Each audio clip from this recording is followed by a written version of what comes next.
भगवती दुर्गा की 10 महाविद्याओं में से एक है महाकाली, जिनके काले और डरावने रूप की उत्पत्ति राक्षसों का नाश करने के लिए हुई थी।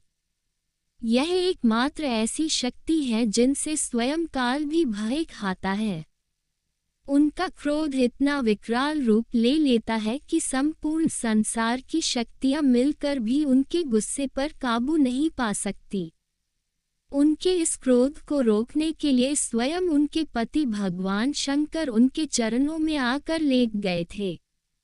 इस संबंध में शास्त्रों में एक कथा वर्णित है जो इस प्रकार है। दैत्य रक्तबिज ने कठोर तप के बल पर वर पाया था कि अगर उसके खून की एक बूंद भी धरती पर गिरेगी तो उससे अनेक दैत्य पैदा हो जाएंगे। उसने अपनी शक्तियों का प्रयोग निर्दोष लोगों पर करना शुरू कर दिया।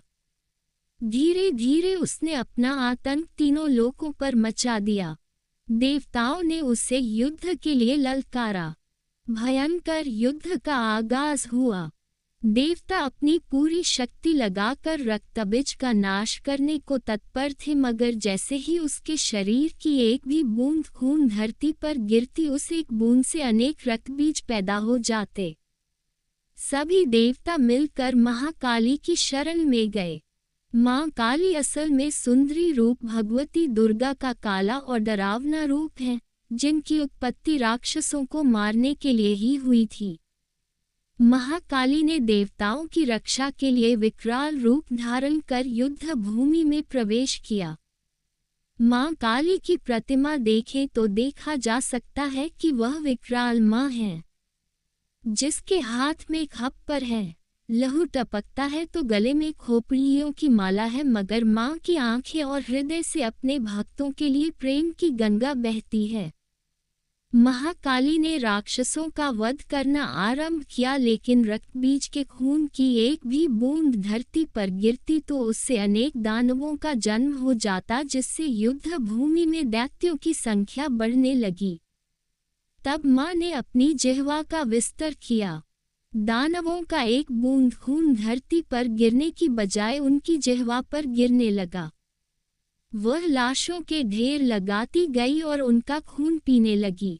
इस तरह महाकाली ने रक्तबीज का वध किया, लेकिन तब तक महाकाली का गुस्सा इतना विकराल रूप से चुका था कि उनको शांत करना जरूरी था, मगर हर कोई उनके समीप जाने से भी डर रहा था। सभी देवता भगवान शिव के पास गए और महाकाली को शांत करने के लिए प्रार्थना करने लगे। भगवान शिव ने उन्हें बहुत प्रकार से शांत करने की कोशिश करी। जब सभी प्रयास विफल हो गए तो वह उनके मार्ग में लेट गए। जब उनके चरण भगवान शिव पर पड़े तो वह एकदम से ठिठक गई। उनका क्रोध शांत हो गया। आदि शक्ति मां दुर्गा के विविध रूपों का वर्णन मार्कंडेय पुराण में वर्णित है।